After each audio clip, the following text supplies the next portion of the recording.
state of aquatic splendor and Africa's fifth largest economy, Lagos. I am Shina Elegbede. Thanks for being part of the program.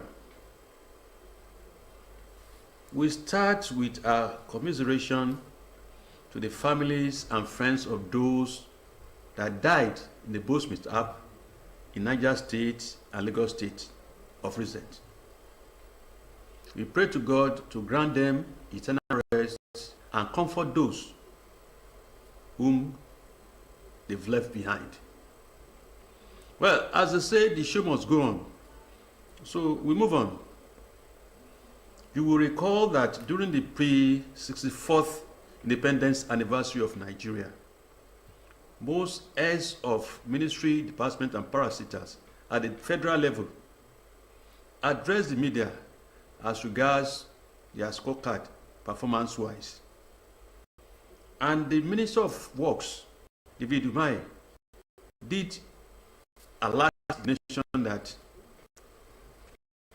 if the government dotting the I and cross the T's, then we shall have the second coming of toll gates.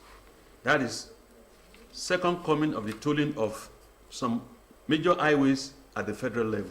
So what will be the impact is what we are going to x-ray today, considering the already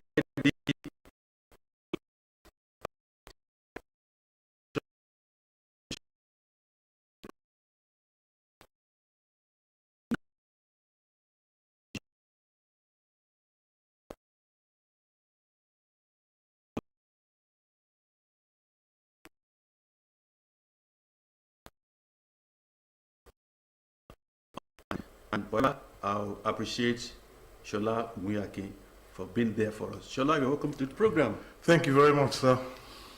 Right, Shola, second coming of toll gates. How do you see it affecting the socio-economic life of the present average Nigerian? First of all, I salute all Nigerians for still staying true to Nigeria, despite all the going-ons in recent times, particularly regarding logistics and transportation. Almost every week or every other week now, we have increase in fuel price from, we don't know when it will end. Dangote refinery or no Dangote refinery, we've not seen any so-called. So for tolls to come in, there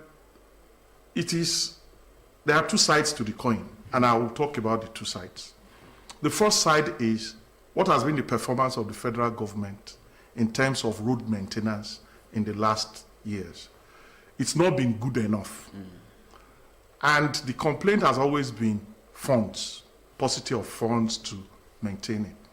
So if they are bringing in toll, one of the things they first have to do is to make the roads motorable. So that means they are going to pump money onto the roads, so the roads will be better. So that's a plus. So we are expecting that before they start tolling, there will be better, much better roads. Two, what they're also supposed to do, which under normal circumstances, is to provide alternative routes. So it also means that those alternative routes will be made to be at least motorable. Then they can toll the main highways. So if these two things are done, fine. That will ease the pressure on the motorists. You pay for everything in Nigeria now. I hope one day will not come, they will ask us to pay for oxygen. I hope it will not come. Yes. So, taking that, what I think would happen is a lot of motorists, when you now combine the cost of fueling and then you have to pay toll, you will now have to think twice or three times before you make any journey. But the impact will be on even those that don't have vehicles, because automatically commercial vehicles will factor in every kobo they are spending onto the fares. So at the end of the day, we will have benefits in terms of better routes. We will also have the other side of it in terms of costs, in terms of You see, there is no price that we can say is enough for very good roads. Because what the bad roads is costing us, costing motorists, is high. For all commuters. All commuters. It's high compared to what you have to pay for toll on a good road. Because by that time, when the roads are okay, fine, no potholes, you spend less on things like servicing, shocks absorbers, maintenance in general. Maintenance in general. So if tolls will make the roads much, much better, fine, I will agree with it. But they have to do what is necessary. First, make the roads big enough. Second, let there be alternatives. There are so many advantages of tolling. If the revenue is directed towards what it is meant to be, which is to maintain the roads. Now, Shola, you've spoken about good motorable highways. Aside the roads themselves, there are other nitty-gritty infrastructures that must go with those roads. What are the suggestions you have for them? I look at Lagos-Ibadan Express now. It's not well lit. I look at the surroundings, both sides. The distance between the road and the sidewalks, you have bushes. So security-wise, it's not that safe. I look at the issue of traffic markings, speed limits, and what have you. I look at, in case you have an emergency, shoulder road where you can pull over and quickly look at things, you hardly find it there. So, and you mentioned the issue of alternative routes. I'm using Lagos-Ibadan Express because it's one of those that the Honorable Minister said has been earmarked for tolling. And this is not the first time. I could recall that during the tenure of the immediate past administration, Buhari, Babatunde Raji Fashola then was the minister. And he did mention that tolling might come back. But today, Lagos-Ibadan, what do you call it? Second Niger Bridge, But the issue is this. Does the average Nigerian believe that the revenue recouped from this tolling will be used for the maintenance of these roads? Also, the fact that those who are waiting, we call them kalu, to benefit from this, what should be in place to see that the revenue will go directly to the coffers of the federal government and it will be utilized for it? Okay, the idea of tolling the roads again started coming up in 2021 while former Governor Raji Fashola was the Minister for Works. And then he mentioned a lot of things because, yes, everybody met the announcement with skepticisms. And what he said then was that toll collection will be fully electronic, that it will be cashless. So, because one of the things that led to the abandonment or cancellation of toll was just what you said, that the money could not be accounted for properly. But now he said that tolling will be fully electronic, which means you can only pay electronically with your card, bank card or something. So to a large extent, somebody is tracking. There is a back end that is tracking what is coming in. What is coming in. Now, it is difficult for anybody to conjecture how the money will be spent. Because it is something for even the so-called budget that is read to us every year, that this will be done with this. We find out that at the end of the day, most of the items on the budget are not done and the money are spent. So it's difficult for anybody to say it. But one thing I can be sure of is As soon as the roads are no longer motorable, people, Nigerians, trust Nigerians, they will start refusing to pay the tolls. So I want to believe that it's also going to be PPP, private, public-private partnership. So what they're saying, even the new Honorable Minister for Works mentioned it, that they are going to concession the roads. And so when they concession it, the concessionaire will now be saddled with the maintenance of the road. Now, if this is done properly, yes, people will benefit, definitely. But as long as the roads are in good condition, and what we're talking about here is just about 16% of federal roads. It's just about 5,000 thereabout kilometers out of the 35,000 kilometers that federal government has. It's just about 5,000 kilometers that are eligible for tolling, that are broad enough, that qualifies, that has all the criteria for tolling. In fact, the Lagos-Ibadan Expressway do not have, to the best of my knowledge, alternative routes in most parts. There are places where, yes, you could go in and come out, but for that stretch. So ordinarily, that road does not qualify for tolling because there are no alternative routes. Because it's such that it's, the law allows that if you don't want to pay tolls, you can still travel. Yes. But where there are no alternative routes, the law does not permit tolling. But how they are going to do it, I don't know. But I mean, federal government in Nigeria, they do what they like, whether the law supports it or not sometimes. So those are the things that are much, much beneficial to us in terms of the good roads that we are going to enjoy as a result of the tolling. Now, talking about other road infrastructures, what has been the old toll gates used to have weigh bridges. Those weigh bridges are to determine the weight of vehicles, articulated vehicles especially, and compare it to the weight that the roads were built to carry. Yeah.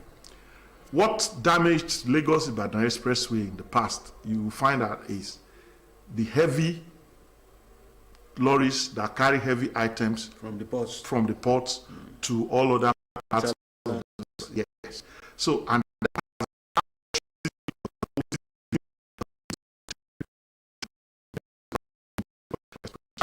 they are not talking about weigh bridges.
Some people's pockets. So we've told what that would do. If you have to pay toll, and then you have to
Because today, virtually, like you said, every aspect of our life is intact.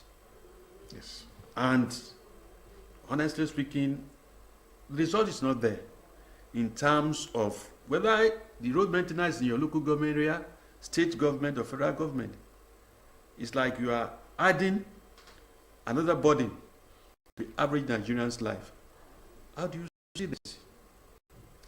I think it is inevitable.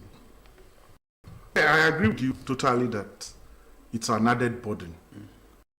But the way things are going, it's inevitable.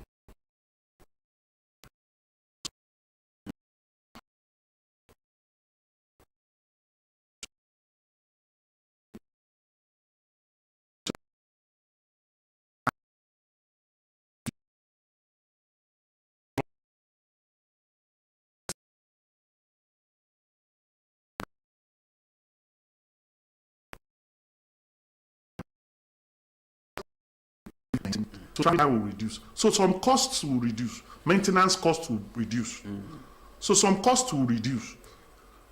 Then generally the way the world has been since COVID, watch your movement.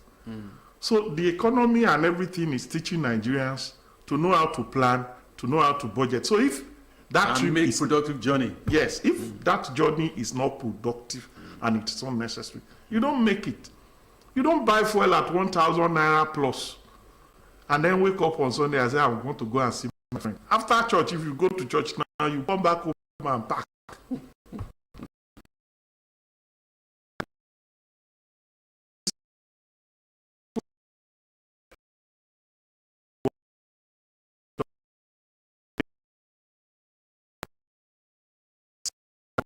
All those previous trips. So a lot of things, we're learning a lot of sense with this administration. A lot of things are coming that people are now learning to work from home, to do a lot of things on phone, and definitely movement will be reduced. This fuel increase alone, because we don't even know when it will end, is teaching a lot of people a lot of sense in terms of movement. And then when the tolling comes, then you will know whether to make that journey, if it's good for you to make that journey. Or, in fact, now, public transport is far, far cheaper, even as expensive as it is. It's far, far cheaper than taking your car to a lot of places. So, many more people will rely on public transport. If the CNG buses come in as being proposed, a lot of people will now leave their cars and join. So at the end of the day, I think there's something better coming at the end of the day.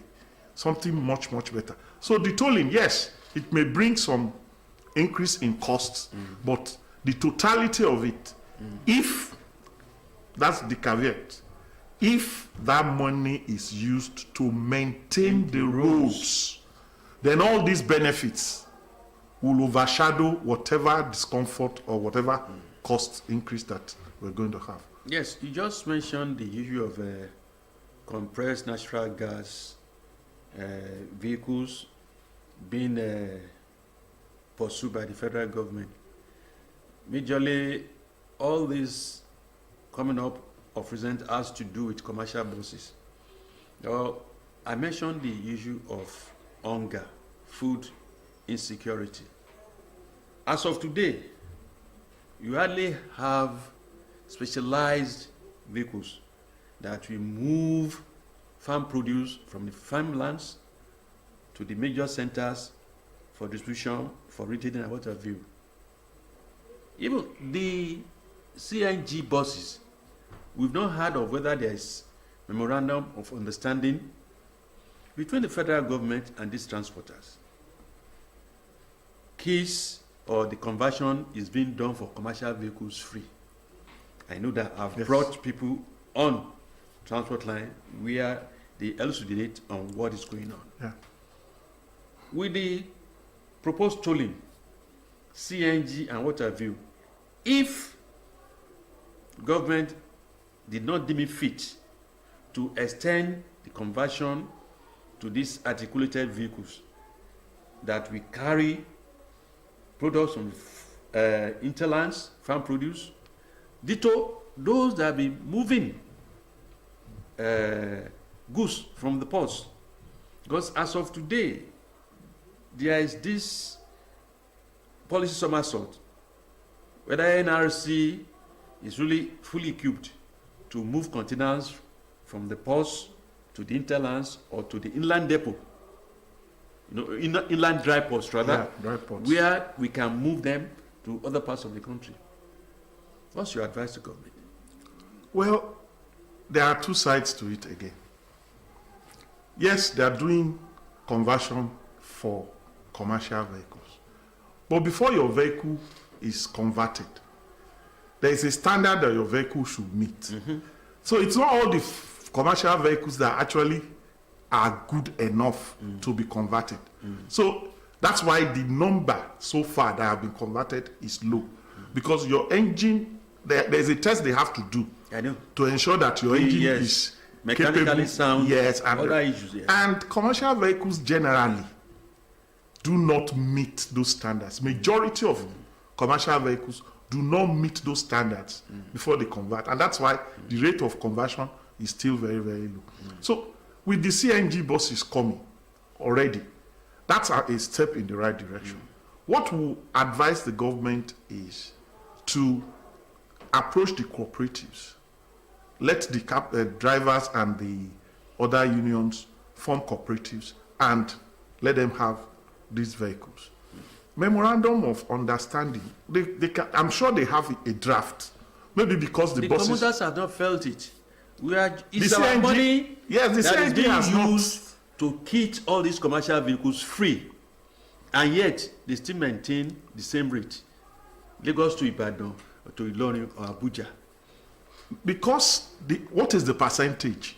What is the percentage of commercial vehicles that have been kitted? That's what I'm saying. Even those that have been kitted, there should be that caveat that, look, we've done this for you. Let the members of the public, commuters, feel the impact. It doesn't work that way. Okay. So if you get to Ojota now with your CNG vehicle, you can ask the garage to lower your own price, while all other buses will be carrying their standard price. It couldn't be done. So until maybe 50%, 60% of the buses or the vehicles in Ojota, for example, are kitted, then the union can now say, okay, because most of these buses are kitted, let's reduce our rates. You understand? But when only less than 10% of these commercial vehicles has been kitted, now it can't have any effect yet. So that is why we are not feeling the effect. But it's a step in the right direction. But what to be done is take those buses or those vehicles that do not meet the standards off the road. Okay. Olushola Okunyaki, I want to thank you again for finding time to come on Transport Line to give an expert view on the proposed second coming of tolling of some major highways at the federal level. We appreciate you. Thank you very much. Thank you very much. Well, before we draw the curtain, remember, if you are in Lagos State, the vehicle inspection services still have that legal right to stop you, check you, and impound your vehicles if they find it not roadworthy. The Instant Law 2018 Traffic of Lagos State gives that body, VIS, to do it.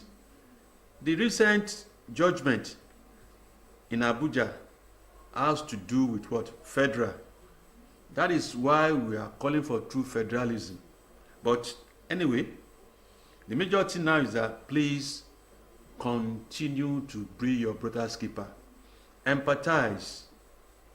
Assist people in whichever little way you can, so that we shall all survive this together and be alive to reap the benefit of our quote and unquote sufferings, so that everything will be better and good for our country. Continue to be compassionate. The next time, bye bye for now.